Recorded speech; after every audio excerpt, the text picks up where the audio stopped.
కల్తీ నెయ్యి కేసులో ఈ నెల 20న టీటీడీ మాజీ చైర్మన్ వైవి సుబ్బారెడ్డి విచారణను ఎదుర్కొనున్నారు. ఈ నెల 13న విచారణకు హాజరు కావాలని సిఐడి నోటీసులు పంపగా తన ఆరోగ్యం సహకరించనందున హైదరాబాద్ లో విచారణ చేయాలని సుబ్బారెడ్డి కోరారు. దీంతో సిఐడి ఈ నెల 20న విచారణ చేస్తామని తెలిపింది. కల్తీ నెయ్యి కేసులో సుబ్బారెడ్డి, మాజీ ఓఎస్డీ చిన్నప్పన్ ఇప్పటికే జ్యుడిషియల్ రిమాండ్ లో ఉన్నారు.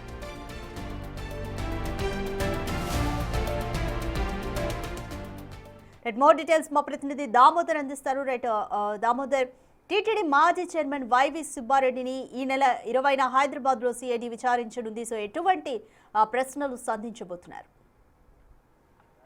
కల్తీ నెయ్యి కేసుకు సంబంధించి సిట్ బృందము 20వ తేదీ విచారణకు తాను సహకరిస్తాను, 20వ తేదీ తన నివాసానికి వచ్చి హైదరాబాద్ లో వచ్చి విచారణ చేసుకోవచ్చన్నట్టు మాజీ టీటీడీ చైర్మన్ సుబ్బారెడ్డి ఏదైతే సిట్ అధికారులకు తెలియజేశారో 17వ తేదీన ఆయనకు నోటీస్ ఇచ్చినప్పటికీ ఆయన తన ఆరోగ్యం బాగలేదు, అందువల్ల 20వ తేదీ రమ్మంటూ సమాచారం ఇచ్చినట్టు తెలుస్తుంది. ఇందులో భాగంగా ఏదైతే ఆయన పిఏ చిన్నప్పని ఇప్పటికే జ్యుడిషియల్ కస్టడీలో ఉన్నాడో అతని బెయిల్ పై వాదోపవాదాలు జరుగుతున్నాయి. సోమవారం అతని బెయిల్ పైన ఒక నిర్దిష్టంగా ఒక ఉత్తరం వచ్చే అవకాశం ఉంది. ఆ తర్వాత అతన్ని కస్టడీకి తీసుకునే అవకాశం ఉంది. కస్టడీకి తీసుకున్న తర్వాత ఇప్పటికే సిట్ కస్టడీకి అనుమతించారు 5 రోజుల పాటు.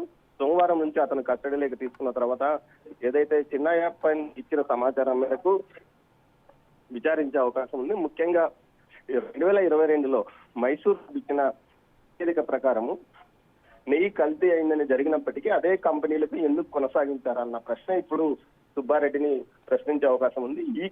ఈ ప్రశ్న మీదనే ముందుకు దర్యాప్తు కూడా కొనసాగే అవకాశం ఉందని చెప్పవచ్చు. రాధిక. రైట్ దామోదర్, ఇంకా ఈ కేసుకి సంబంధించి ఎవరెవరిని విచారించబోతుంది సిఐడి? ఏదైతే ప్రొక్యూర్మెంట్ కమిటీకి సంబంధించి అప్పట్లో ప్రొక్యూర్మెంట్ కమిటీగా డైరీ స్పెషలిస్ట్ గా విజయభాస్కర్ రెడ్డి, అదేవిధంగా ఒక ఐఐటి ప్రొఫెసర్, దీంతో పాటు ప్రిన్సిపల్ సైంటిస్టు జయరాజ్, వీరు కూడా ఒక ప్రొక్యూర్మెంట్ కమిటీలో ఉన్నారు. వీరిని కూడా విచారించే అవకాశం ఉంది. మరోవైపు ఏదైతే ఈ సంబంధించి స్థాయిలో జిఎం, అదేవిధంగా ప్రొక్యూర్మెంట్ అధికారులు అందరినీ విచారించనున్నారు. వీరితో పాటు పాలక మండలి సభ్యుల్లో ప్రొక్యూర్మెంట్ కమిటీ ఒకటి ఉంటుంది. ఆ కమిటీలో 3 సభ్యులు ఉంటారు. వారిని కూడా పిలిపించి విచారించే అవకాశం ఉంది. మొత్తం మీద అయితే విచారణ తుది దశకు చేరుకుందని ఇటు వర్గాలు చెప్తున్నాయి. ఈ నేపథ్యంలోనే మొన్ననే ధర్మారెడ్డిని విచారించారు మాజీ అదనపు ఈవో.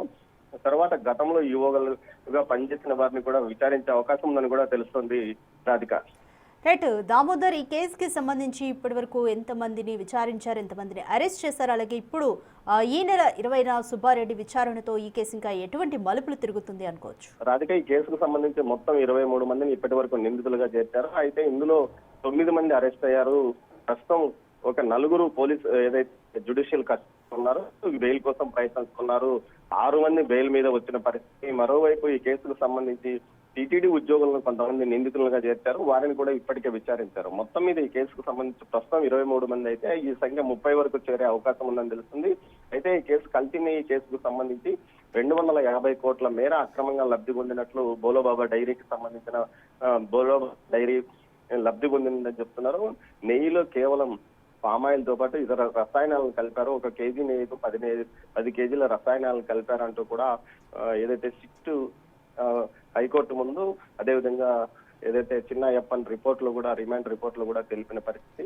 ఈ నేపథ్యంలో ఈ కేసు పరిధి మరింతగా పెరిగే అవకాశం ఉంది. మొత్తం 2019 నుంచి 24 వరకు జరిగిన నెయ్యి సరఫరా ఏదైతే మొత్తం కల్తీమయమా అన్న విషయంలో కూడా దర్యాప్తు కొనసాగుతుంది. దీన్ని బట్టి మొత్తం మీద ఈ కేసులో మరింత మందిని అరెస్ట్ చేసే అవకాశం ఉందని మాత్రం ఖచ్చితంగా చెప్పవచ్చు. రాధిక.